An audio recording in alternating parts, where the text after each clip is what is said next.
There are two particular challenges that are unique to commissioning and require a very specific approach in order to get through these two challenges. If you don't address these two challenges up front, then your commissioning is unlikely to be successful at the end of your project. So listen to this episode to learn what these two challenges are and how you can best address these challenges to be successful with commissioning. You're listening to the Industrial Commissioning Association podcast, where we discuss best practices for industrial plant process and energy system commissioning. Get ready to say no to outdated industry norms and say yes to improved project performance. Here's your host, Paul Turner. The first most challenging aspect of commissioning is often right at the beginning of projects, getting management buy-in for the importance of commissioning and early commissioning involvement. This is because there's still a lot of confusion in the industry in the difference between testing and the commissioning process. A lot of people working on projects still believe that commissioning is only testing at the end of projects, and while testing is one part of the commissioning process, there's a lot more upfront activities required earlier in projects that a lot of people just don't quite see or understand when they're working at the beginning of projects. The tendency is to leave all of this to the end of projects, thinking that it's only a bunch of testing on site. But when you do that, it's like an iceberg. You see the testing that takes place, but that's only the tip of the iceberg. All the activities to make your testing successful are below the waterline, and that's the 80% of the activities that must take place before mechanical completion, before any of the on-site testing actually even starts. So when project teams miss this 80% of the commissioning process, it's very unlikely that the project will be successful at the end because they've missed all the opportunities earlier in the project to plan for success. So this is a challenge on a lot of projects, is to help management see the importance of commissioning and see the need for early commissioning involvement.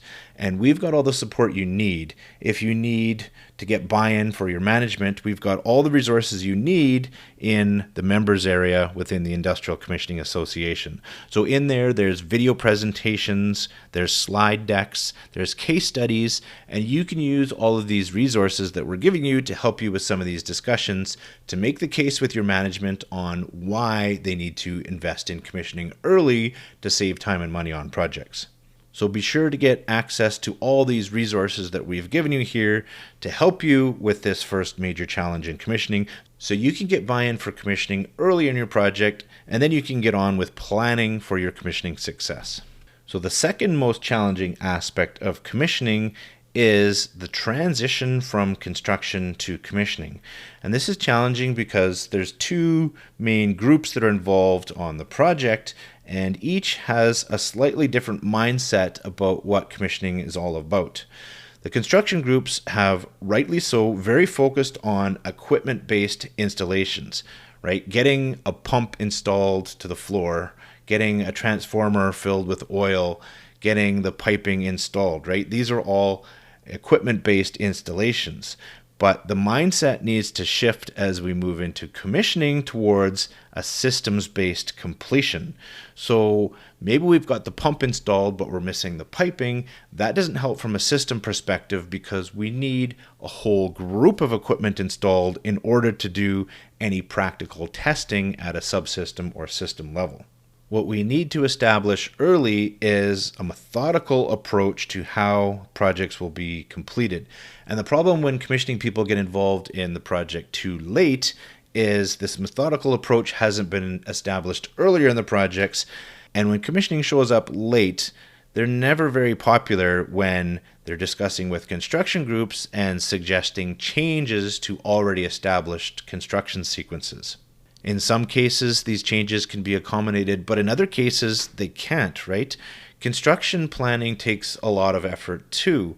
And when material procurement lead times are already established, when construction site crews have already been hired to do the work in a particular sequence, it's not necessarily that easy to change any of that based on what commissioning is requesting to be changed, joining the project much later.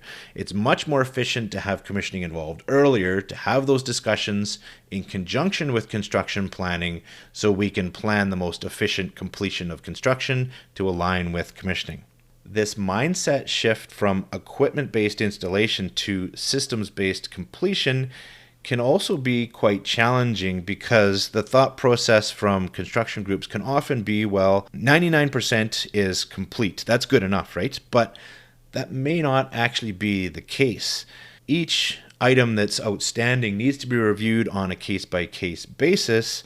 And if the particular item that's missing, say, is an instrument that provides that critical input logic to start your PLC logic sequences, that's an important deficiency. That's going to be a type A punch item that's going to prevent and delay next stages of commissioning. So 99% may not be good enough. We actually do need that instrument before we can say that particular system is complete and before we can move into the next stages of testing. Now, there will be other deficiencies like painting that needs to be done or a hole in the wall that have no impact on commissioning, right? And we can agree that those punch items would be a type B or a type C item. But when we talk about a system-based completion, there are going to be critical aspects in order to get to that definition of complete so that we can move to the next stages of testing. A better approach is to structure this methodical completion and definition of each system upfront in projects with the associated payment milestones so that we can establish the right incentives to align priorities on projects for a smooth transition from construction to commissioning. If you can get through this second challenging aspect of commissioning through construction completions and pre-commissioning successfully, then you're through the hardest part of the project and the rest is usually pretty smooth sailing. Now, if you need any help with either of these challenges on your projects, we've got the resources you need. So if you need support to get management buy-in on your projects, definitely log into the Industrial Commissioning Association's members area and you can get those management buy-in resources. And all the resources are in there as well so that you can make your transition from construction to commissioning as smooth as possible when you properly plan your projects. Visit the members area to get access to these resources.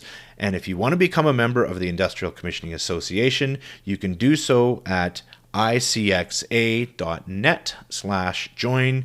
Membership is free. You get instant access to all of these resources. So hopefully this helps you get through these two challenging aspects of commissioning. Thanks for listening, and I'll see you in the next episode. Thanks for listening. To become a member of the Industrial Commissioning Association, visit icxa.net. Members get access to commissioning standards, procurement specifications, commissioning training and certification, plus many more specialized resources to help you with commissioning of your industrial plant process and energy systems. Visit icxa.net for more information.